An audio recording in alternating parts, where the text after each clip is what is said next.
Welcome and good afternoon. This is Commish Orr, and today I'm going to give you a little recap, a brief recap on our progress in the Best of the Decades tournament, the 1990s, using season ticket baseball. We are in the first round of that tournament, after the play-in round, that is, and it's best of five series, and we have three series that are closing in on sweeps. So each series is played two games. So let's take a look and see where we're at. First of all, Toronto, the 1993 Toronto Blue Jays face the 1998 New York Yankees. The Yankees are the top seed in the American League, and the Blue Jays came out of the play-in round to face them. And in game one, Andy Pettitte was on the mound against Guzman for Toronto, and neither starter had a very sharp game, actually. Both allowed a couple of runs in the first inning. Toronto actually pulled ahead in the fifth, thanks to a sac fly by Paul Molitor. They were up 3-2 at that point, but that would not last, as in the bottom of the sixth, Jeter and Paul O'Neill had base hits to lead off that inning. Bernie Williams grounded back to the pitcher, and then Tino Martinez walked to load the bases. Darryl Strawberry hit a sac fly to tie the game. And so with two outs, Toronto thought they might get out of the inning, but it wasn't to be. Chad Curtis singled, and then Jorge Posada had a two-run double after that to put New York up 6-3. Toronto wasn't done, though, as they got to Pettitte in the eighth inning and put three straight hits together to get two of those runs back, so cut that lead to 6-5 at that point. Darryl Strawberry did have a solo shot in the bottom of the eighth to give the Yankees a little bit of breathing room, and then in the ninth, Graham Lloyd actually came out in place of Mariano Rivera, who didn't have a clean inning, actually. Ed Sprague singled the lead off that inning. Borders grounded into a fielder's choice. Ricky Henderson grounded into a fielder's choice, and then Devon White walked to put the to bring the go-ahead run, or the go-ahead run to the plate, but Molitor actually struck out to end the game here in the ninth. So Yankees took the first game 7-5, and game two was a pitcher's duel between David Cone and Pat Hentgen. So both pitchers were great. Hentgen actually allowed just 3 hits in 6 innings. He did walk 5, though, and that would end up being his downfall here, as the Yankees were able to put together, after Posada and Scott Brosius walked in the third to lead off the third. Derek Jeter hit a sac fly to give the Yankees a 1-0 lead at that point. So they still didn't have a hit yet through 3 innings, but they did have a 1-0 lead over Toronto. Paul O'Neill gave them another run in the sixth with a solo shot to lead off that inning. But again, just 3 hits for the Yankees against Hentgen there. And that was actually all they would need. David Cone was great. He allowed just 5 hits,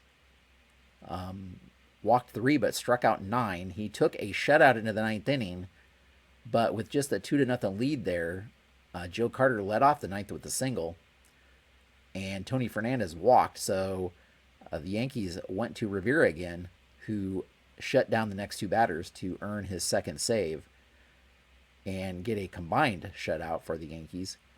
Again, Cone only allowed 5 hits, one of those in the ninth inning, and one of those 3 walks was also in the ninth. So another close game. But this time Toronto's bats just couldn't get anything going. So the Yankees have taken a 2-0 series lead here. We'll see that here in a minute as well.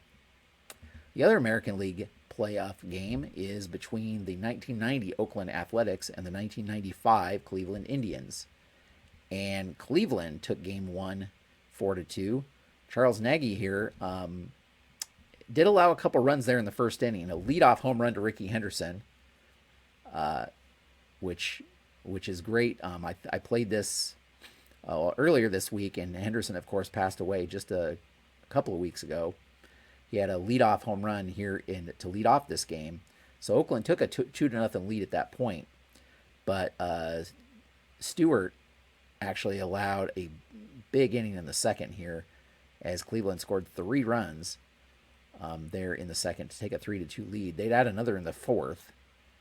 And Stewart actually didn't pitch too poorly. He actually went the distance in this one because he's kind of calmed down after those, after the second, third, and fourth inning,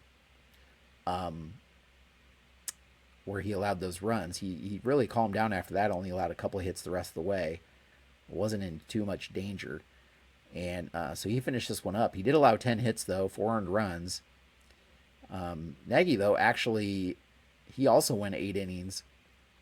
Just allowed those 2 runs in the first, and that was it. Just 6 hits. Again, 2 of those 6 hits came in the first inning, so only allowed 4 the rest of the way. Struck out 9, and Jose Mesa closed the door in the 9th inning, but not before some drama, as Dave Henderson doubled, but was stranded on third base. Of course, they had a 2-run cushion there, so that Henderson didn't really matter too much. The thing to note here, and it'll become important in the next game, is Carney Lansford actually got injured in this one. In the 5th inning, when he, I believe, he collided with the wall in foul territory, catching a foul ball, and he would have to leave the game. He's going to miss quite a bit of time, actually.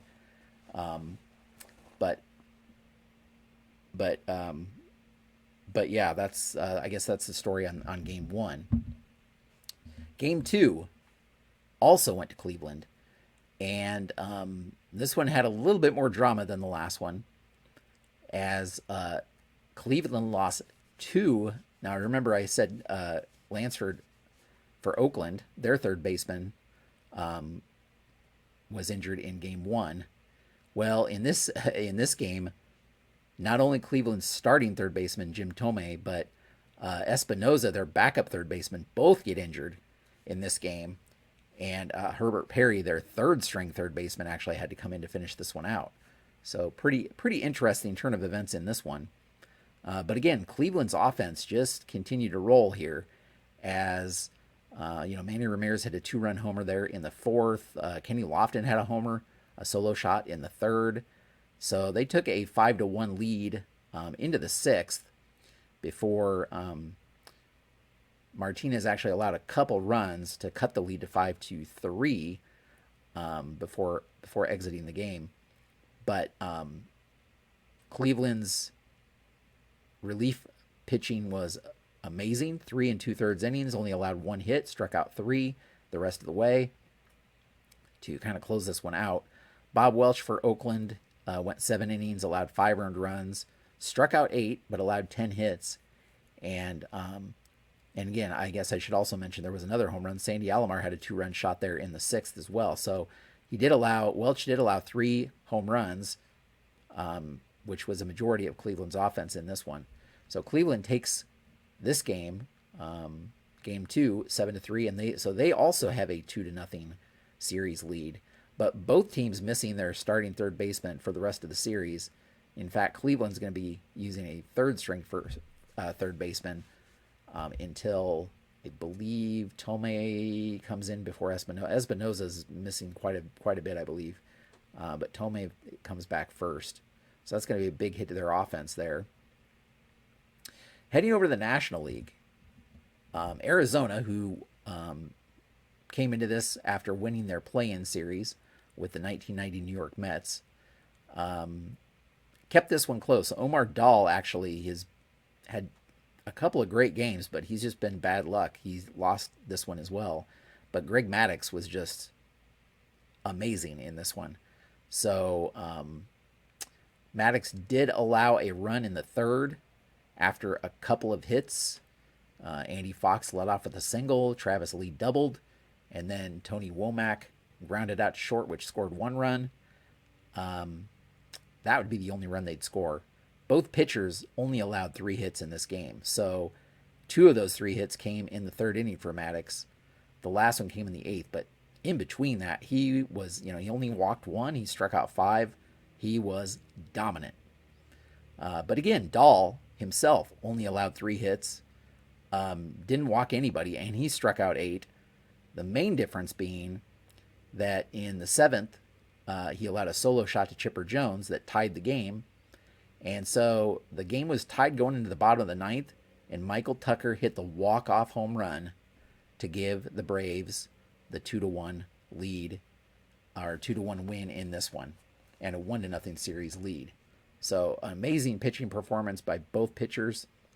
2 of those 3 home runs from Dahl were solo homers, which did him in. He retired the first.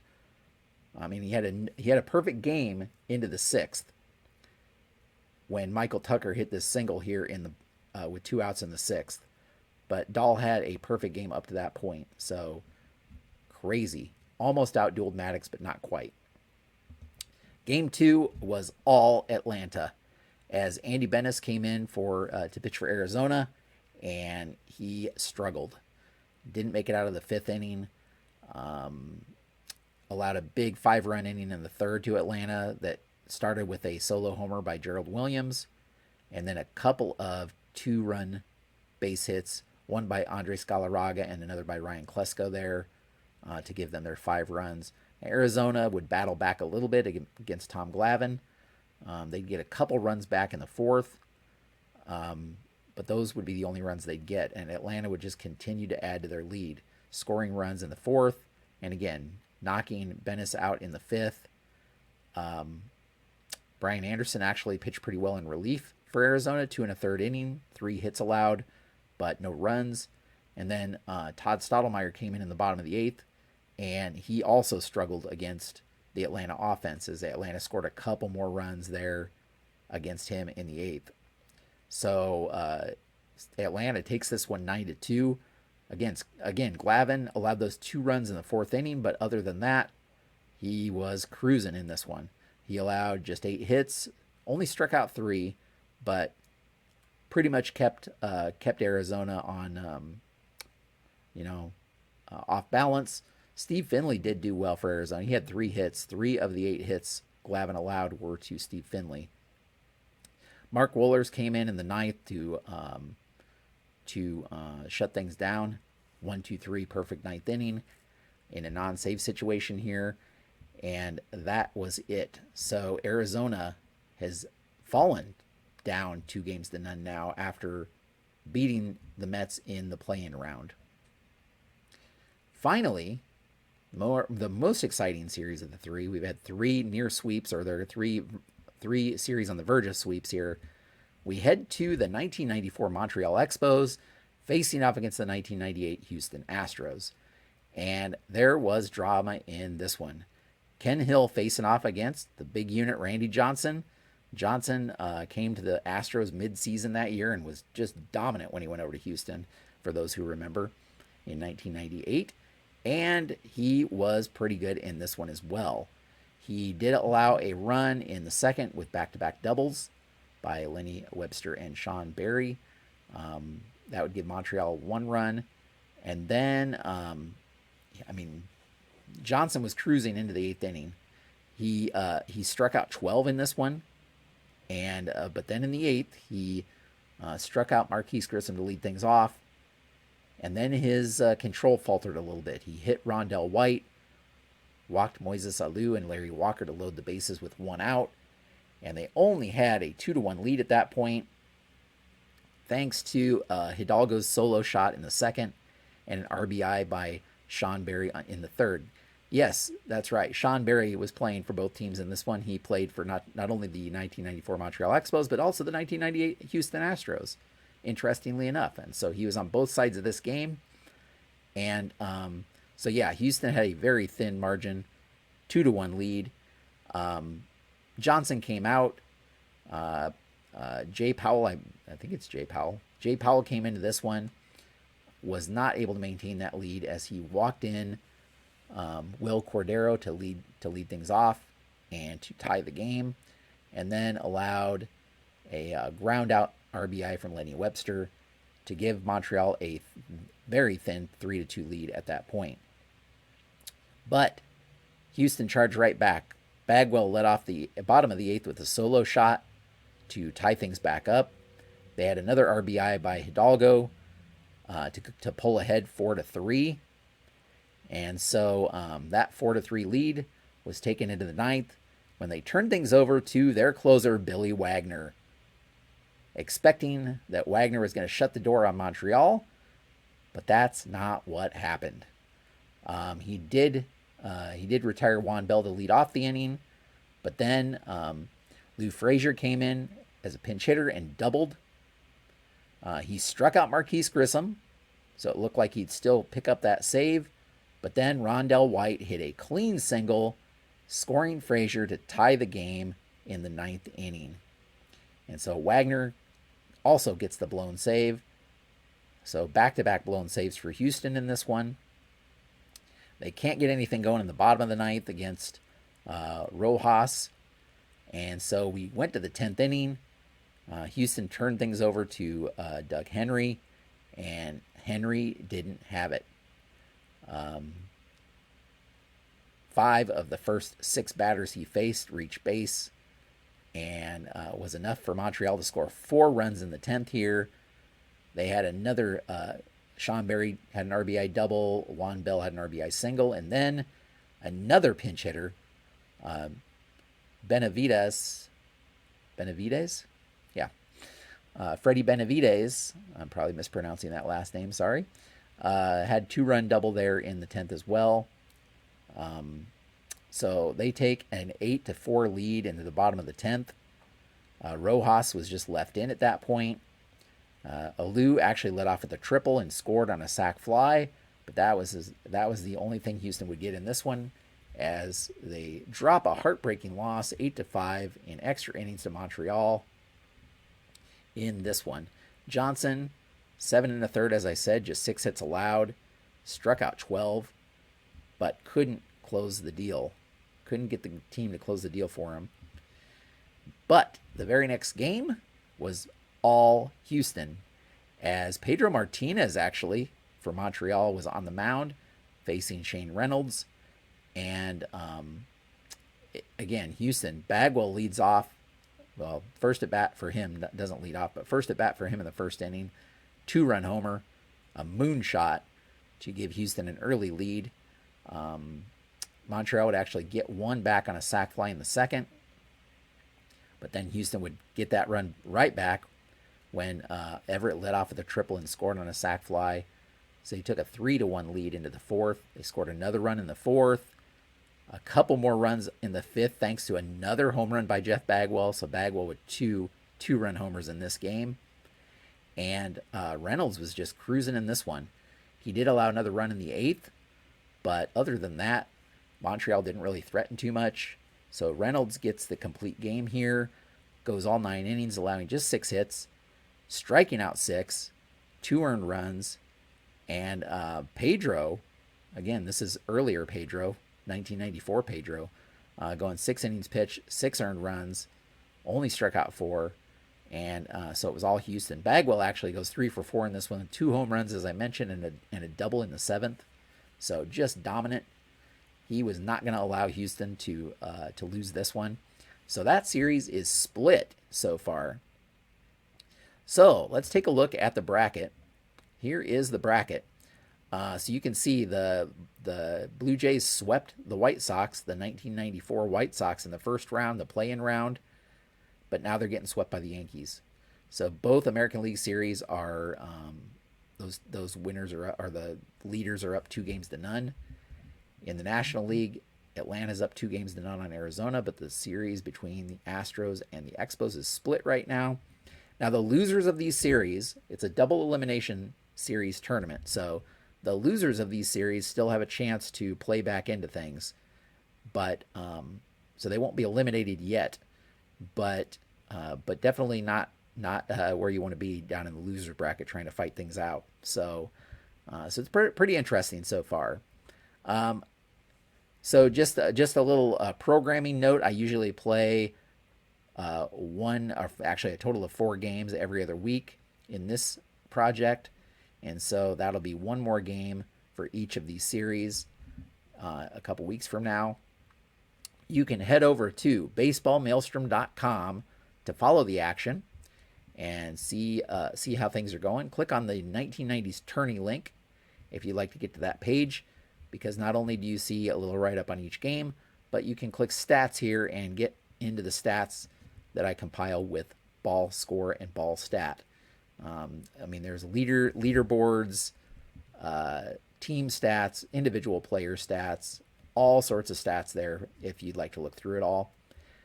Down below, I'd love to hear you comment and let me know, who do you think is going to come away winning the 1990s tournament between these 8 teams that are remaining? Love to hear your comments down below, what you think. You think there will be any surprises in this one? Who's going to be the player of the tournament? Love to hear your thoughts on that as well. So yeah, head over to baseballmaelstrom.com, check out the series, check out this 1990s tourney. My other project is a payoff pitch. I'm in season 2 of that project as well, and you can find that on the front page as well down here. I'm playing a third of a season in season 2 of my Hall of Fame League, where I have 3 American and 3 National League teams of Hall of Famers and 1 team of great players that aren't in the Hall of Fame, battling it out to see who's best. With all that said, I want to thank you all for watching and listening, and until next time, have a great evening.